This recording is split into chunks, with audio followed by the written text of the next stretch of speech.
What's up YouTube, it's your boy JP's on the keys and it's too easy and we're back with another video today. Before we get to the video today, I just want you to know that if you did not know, I have a gaming channel. If you didn't know that, the link is down. The link to the gaming channel is down in the description. And the reason I'm plugging the gaming channel is because I will be streaming on my gaming channel from probably my time, probably around like 1:30 on 1 to 2 to like 4 in the morning. This is in the morning. This is not afternoon. This is the only time where my house is completely silent, okay? Because I'm quarantining with my family. So obviously the house is not going to be, it's going to be a loud house. So during these hours, maybe like 1 to 4-ish, 2 to 4-ish, maybe a little bit later, I will be streaming on my gaming channel. Be sure to, again, to check it out. The link will be in the description. If you enjoy the content, also subscribe as well. And also check the community tab. I posted a poll. We got 4 games: Roller Coaster Tycoon, Fortnite, Grand Theft Auto 5, and the newest Call of Duty Modern Warfare. Could be Warzone, could be multiplayer. Whatever you want to do, go over to that and select, go over there and vote on the poll. Vote on what you want to see me stream on my other channel. See, like I say, the content is going to be flying out. You know what I'm saying? The content is flying out. You know, we trying to, this is a brand here. You know what I mean? But anyway, let's just get to World War Epic History TV, World War I, 1916. Y'all love these. I love these. That's the best combination. Let's just get to it. I'm sorry I talk too much. I'm sorry I talk so much.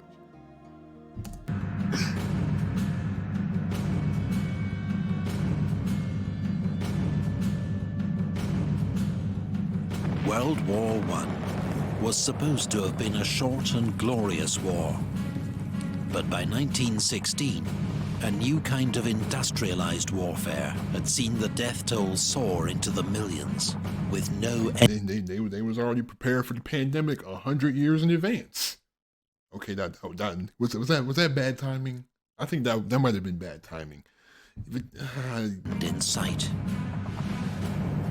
Naval blockades were beginning to cause shortages of food and fuel across Europe, while thousands of women had entered the workforce, replacing the men sent to fight in their millions. All sides were preparing for a long war. If I'm not mistaken, I think this was really the first time that a lot of women really, you know what I'm saying? A lot of women really entered in to stamp their place in society, because up until then, it was the woman was a housewife. Oh, you stay at home, you take care of the kids, you cook and clean. That's all you do. You cook and clean, you have babies, you clean the house. That's your role, woman. If you have a job, it's a womanly job, like nursing or like sewing stuff, or, you know what I'm saying, being like knitting, nursing, knitting, like cooking, like womanly stuff, stereotypical woman stuff. And then again, as you know, 4 years later, women would get the right to vote, or women's suffrage, as you would call it. So definitely, women definitely saw an increased role in society around this point.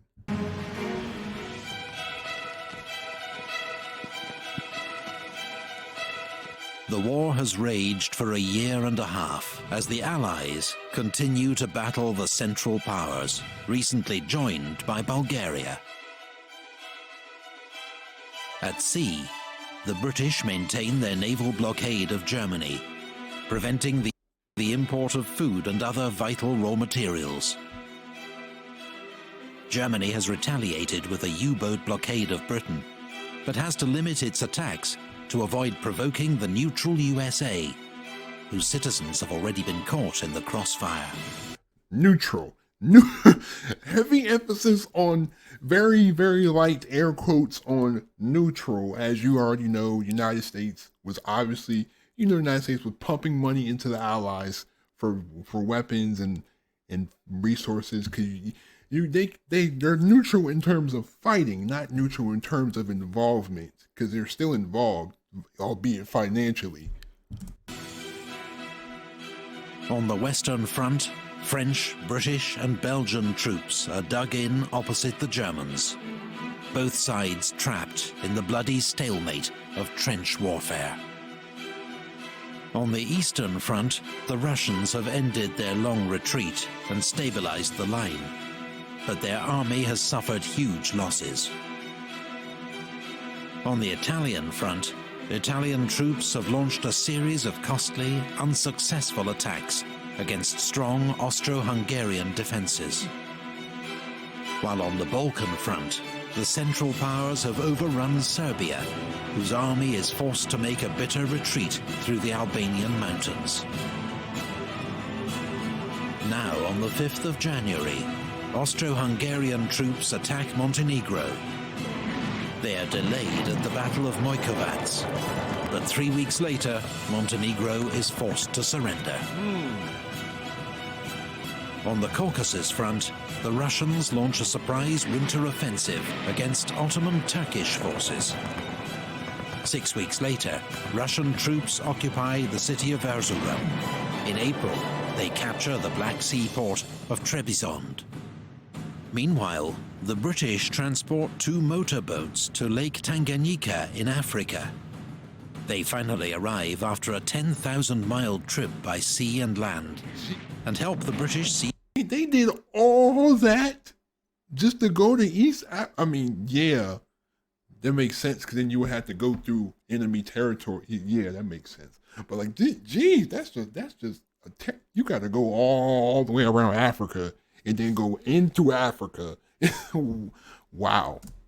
Seize control of the strategic lake from local German forces. The same month, in German Cameroon, German troops besieged on Mora Mountain for 18 months finally surrender to the Allies. It marks the end of the Cameroon campaign.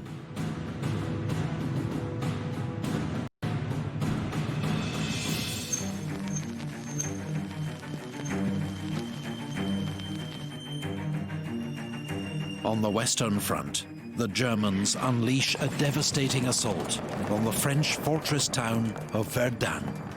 German General Erich von Falkenhayn knows France will defend this symbolic town to the last man. His plan, in his own words, is to bleed France white in its defense. It is the strategy of attrition. Verdun becomes one of the most terrifying battles of the war, a mincing machine, where infantry divisions are destroyed almost as fast as they can be fed into the line. These pictures are so, like, the quality of these pictures is great for 1915, 1916. This quality, this picture quality is better than the Android quality. It's like, nah, let me stop. Let me stop. In Britain, 1 million men have already volunteered for military service. But the government realizes it won't be enough. Britain becomes the last major power to introduce conscription. That spring, on the Western Front, British troops are the last to be issued with steel helmets. The nature of trench warfare produces a high proportion of head wounds. The German Stahlhelm, the French Adrian helmet, and the British Mark I steel helmet offer limited protection from shell splinters and shrapnel. Neutral Portugal has been cooperating with the British, which seems to offer the best chance of holding on to her African colony, Portuguese Angola. On the 9th of March, Germany retaliates by declaring war on Portugal. On the Eastern Front, Russia launches an attack near Lake Narok to relieve pressure on the French at Verdun, but it's a disaster. There are 100,000 Russian casualties, and the attack fails to divert any German troops from the fighting at Verdun. In Dublin, Irish Republicans launch an armed revolt against British rule. It becomes known as the Easter Rising, and is put down after 6 days of street fighting.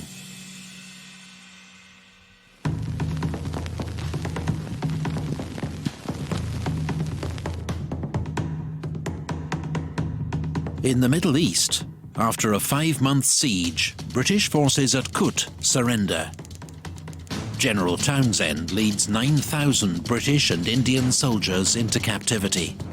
About half later die from starvation or disease. Britain wants Arab support in its fight against the Ottoman Empire, so it's promised Arab leaders an independent Arab state after the war. But now, Britain and France secretly sign the Sykes-Picot Agreement, planning after the war to divide the Middle East into British and French zones of control. Unaware of this, What in the... Y'all gotta be kidding me. yo, sneaky. So basically, the Ottoman Empire was gonna be like from... If you look at, you probably can't see my mouse, I'm gonna zoom in, from like right here down. But instead of all this other land, you got right here down. Y'all some treacherous fools. I see y'all treacherous. And can't trust you can't trust nobody. this deal, Hussein bin Ali, Sharif of Mecca, leads the Arabs in revolt against Turkish Ottoman rule. In the Battle of Mecca, his forces seize control of the Holy City. On the Italian front, Austro-Hungarian forces launch a surprise attack at Asiago. Italian defenses give way. Austro-Hungarian troops are poised to break through into northern Italy. That month in the North Sea, the German High Seas Fleet clashes with the British Grand Fleet at the Battle of Jutland. In the only major naval battle of the war, the British suffer heavier losses, but claim victory as the German fleet withdraws and does not re-emerge from its base for the rest of the war.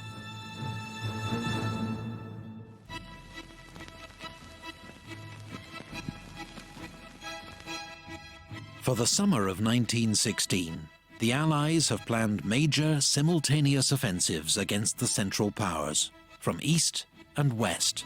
Now they are needed more than ever to relieve pressure on the French at Verdun and the Italians at Asiago. The Russians launch their attack first. On the Eastern Front, General Alexei Brusilov has carefully maintained the element of surprise. His troops break through the enemy lines, in some places advancing 60 miles and taking 200,000 prisoners. This brilliant, though costly, Russian attack achieves its aim, as the Central Powers are forced to redeploy troops from other fronts to shore up the line. Hey, okay, I see you taking the battle to them. Okay, I like the strategy. You know what I'm saying? If we just gonna go, we're gonna give you everything. We're just gonna charge with everybody. He said, forget losses, just go. I like the way he thinks. At sea, British cruiser HMS Hampshire, en route to Russia, hits a mine and sinks off Orkney. Among the 650 dead is Britain's iconic Secretary of State for War, Lord Kitchener. 3 days later, in the Adriatic, Italian troop ship Principe Umberto is sunk by a German submarine. It's the deadliest sinking of the war, with 1,900 lives lost. On the Western Front, Britain and France launched their major summer offensive, the Battle of the Somme. Hopes are high for a breakthrough, but the first day is a disaster. A long Allied artillery bombardment fails to knock out German defenses, and waves of British infantry are cut down by machine gun fire as they advance into no man's land. Wait, wasn't the machine gun like very new around this time? I'm very sure that the machine gun had been developed not too long ago. Like I think it was like the Thompson. It was like I think the you know what I'm saying, the Thompson with the drum mag. You know what I'm saying, like the drum magazine. I mean, I don't think it was either the drum magazine or like the PPSH, those type of guns. Like just the warfare was definitely changing. It wasn't you shoot you shoot a musket round and you gotta reload and you gotta pour the gunpowder in. You got you don't gotta do all this and wait. You don't gotta do all that extra stuff. You just definitely changing. And now we have drones that fly thousands of miles over there and can see people through walls, and we have really bugs and phones and stuff. So yeah, definitely the warfare has definitely has advanced. In the space of a few hours, the British suffer 57,000 casualties, a third of them killed. It's the worst day in the history of the British Army. But more attacks are ordered, and the battle will rage for another 5 months.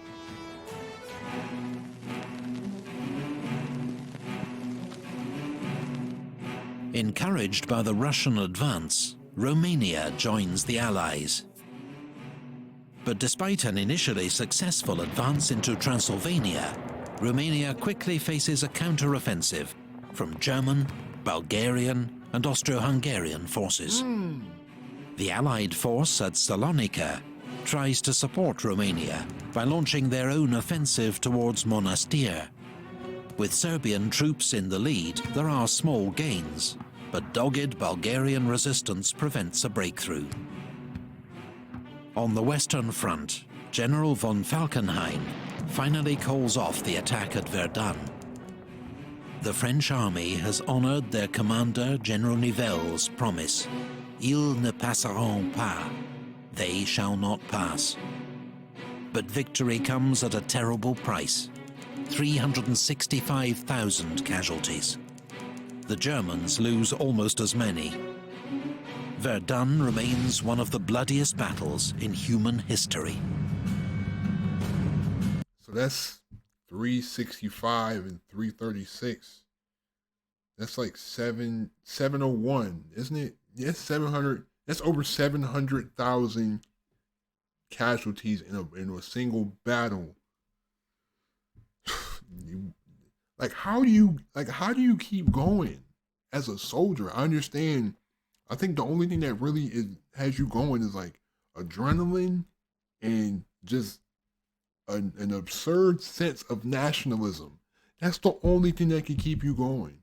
You go into a war and like dudes are just dropping dead all around you. You see a dude you run in with a dude. All of a sudden your brother may get shot in the head and he's done.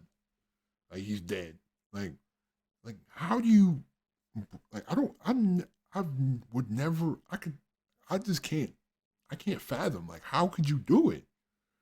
And shout out to everyone, shout out to all the veterans though. Shout out to the veterans, because y'all are some brave people, man. I'll tell you that. Y'all are brave. A lot of y'all are brave, man. Just to go into that type of environment, knowing that you can literally die in that environment, you can literally die. Like this. Shout out to all the veterans from wherever country you're from. If you served in any type of army, shout out to you. You know what I'm saying? Because y'all definitely, bro, man. And the government, and especially the United States government, doesn't even treat the veteran. Not the veterans of the United States government don't even do they come back from service and then they can't even get a real job. Like that's what's crazy. I literally almost died for you, and now you can't even help me get back on my feet. That's ridiculous. For his defeat at Verdun, Falkenhayn is sacked, and Germany's heroes of the Eastern Front, von Hindenburg and Ludendorff, take command in the west. Meanwhile, the Battle of the Somme continues. Near the village of Flers, the British introduce a new weapon they hope can break the deadlock of the trenches. It is called the tank. But despite some small successes, the first tanks are too few in number and too prone to mechanical failure to make any real impact.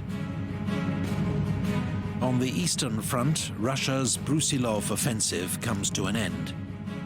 Casualty estimates vary wildly, but it's clear both sides have suffered catastrophic losses. Neither the Russian nor the Austro-Hungarian army ever fully recovers. 1.4 million casualties. Oh, On the Italian front, heavy fighting rages throughout the autumn, as Italian forces make repeated, costly assaults against Austro-Hungarian positions along the Isonzo River. The Battle of the Somme comes to an end amid autumn rain and mud. The Allies have advanced 10 miles at the cost of 600,000 casualties. German losses are about 450,000. The Allies reassure themselves that this is a winning strategy, because at this rate, Germany will run out of men first. Meanwhile, just wow, whoever just oh my goodness, this just the strategies. Whoever runs out of men first, like hey, we're gonna make hey we got volunteers, but hey, it's not enough though.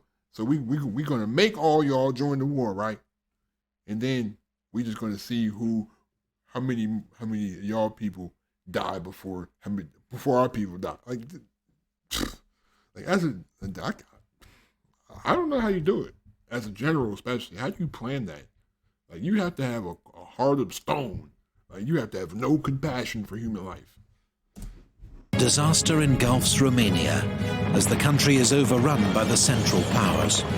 Romanian forces suffer 250,000 casualties. The remnants of its army take position alongside the Russians on the Eastern Front. That winter, Franz Joseph, Emperor of Austria since 1848, dies. He is succeeded by his son, Karl. In Britain, Prime Minister Herbert Asquith is forced from office and succeeded by David Lloyd George, while General Joffre is replaced as French Commander-in-Chief by General Nivelle, who promises victory through bold, aggressive action. Amid the comings and goings, US President Woodrow Wilson's attempts to mediate a peace settlement come to nothing. Neither side is willing to make concessions.